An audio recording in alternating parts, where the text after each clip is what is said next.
YouTube, how the what's going on, guys? It's your boy Says here, back in the game of the video. Today, ladies and gents, we are playing some more Call of Duty Black Ops 3. Got another gameplay commentary for you guys. Here today, we are on the map Newtown. We're playing some Safeguard. I'm using the gayest gun in this game, known as the 205 Brecci. And I apologize for using it. I know a lot of you guys would give me hate just for simply putting this in the video.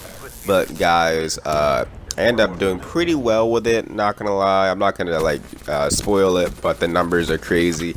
And the only reason I pull it out is not just because I wanted to, but it's because the entire fucking lobby had it when I joined this game late. So I just said fuck it, you know, why not? But anyways, we're not even gonna talk about this gameplay at all or the Brecci. We're actually gonna be talking about Black Ops 3 in general and the fact that this game is now more micro DLC than actual game. So when it comes to a game versus its microtransactions, the actual game should never be worth less than the microtransactions. For some reason, and I think it's because of the fact that Black Ops 3 has been so active for so long. Like, it's been 2 years and they're still giving this game updates. So part of the reason why it has so much micro DLC is because the game is so old and they still do updates to it, so they have to add new stuff into the game to keep it fresh. I get that, but the thing is, you got to think about it like this, okay? So let's just start off with the zombie side of things, because the multiplayer side of things will drive you crazy. All right, but let's start off with the zombie side of things. That's really simple to realize how crazy it is, okay?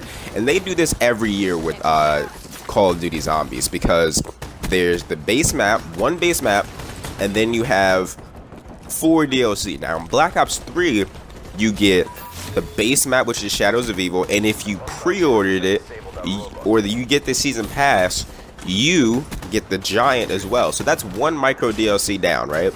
Then you have the 4 regular DLCs, which is Derizendrach, Revelations, Zetsubo no Shima, and Garage Proby. So that's 4 micro DLC. So now you're at 5 micro DLC just on the zombie side. And then we just recently got Zombies Chronicles, so that's 8 more micro DLC added into Black Ops 2. That's 13 zombies maps from micro DLC and only 1 standard map.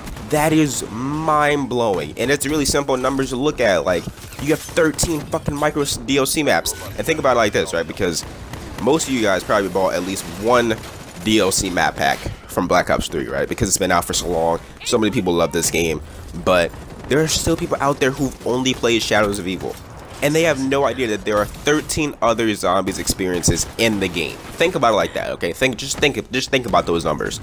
Let's go to the multiplayer side, okay? Because this is where it gets ridiculous. All right, so there are about 30 to 32 regular guns in Black Ops 3 when you first get the game. Before there was supply drops adding new weapons to the game, there was only 32 base weapons. That includes launchers and all that, right? Okay, so once you added ranged weapons into it, by the end of Black Ops 3, which is when you add the last couple of guns that came into the game, like the A94 and the China Lake, there were 23 ranged DLC weapons in Black Ops 3 right now, okay? Not counting melee weapons. And you guys know there's a lot of melee weapons. So if you add the melee weapons to that number, there are about 40 DLC weapons in multiplayer. There are over 100% more DLC weapons in multiplayer than there are base weapons. That is mind-blowing, guys. And they're all available in supply drops. And let's not forget that is not counting the limited edition camos that they add into the game, like the Cherry Fizz. And that also doesn't count the fucking camo pack for like the MLG stuff, like all the Optic Gaming and FaZe Clan camos. That doesn't count the regular like epic and rare and legendary camos. That doesn't count the attachment variants that you can get, like a legendary fast mag variant. It doesn't count any of that. So altogether, you're looking at, I don't even know, like 80 fucking micro DLC shit in multiplayer. That's crazy, guys. The number of like micro DLC in this game is tremendous. And I know part of it, like I said, is because the game has been out for so long and it is still active to this day. And that's the amazing part about it. Like, that's why I'm not too mad about it. But it's just crazy. Like, it's so insane looking back at it, because you got to think about a game like Call of Duty 4 or World at War or even MW2. I believe in COD 4. Yeah, in COD 4 there was only one map pack, and it was alright. You know, it gave you 4 maps. There is no bonus mode in COD 4, so you basically just got 4 extra maps, and that's it. Okay, so then you go to World at War, and there's 3 map packs. Okay, 3 map packs, sure. I believe the same thing happened in MW2.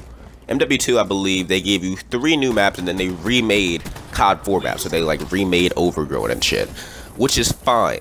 Okay, so you have 3 map packs. Now fast forward into like when did Black Ops 3 come out? 2015, and they're adding so much shit. There is more micro DLC in Call of Duty now than actual base game.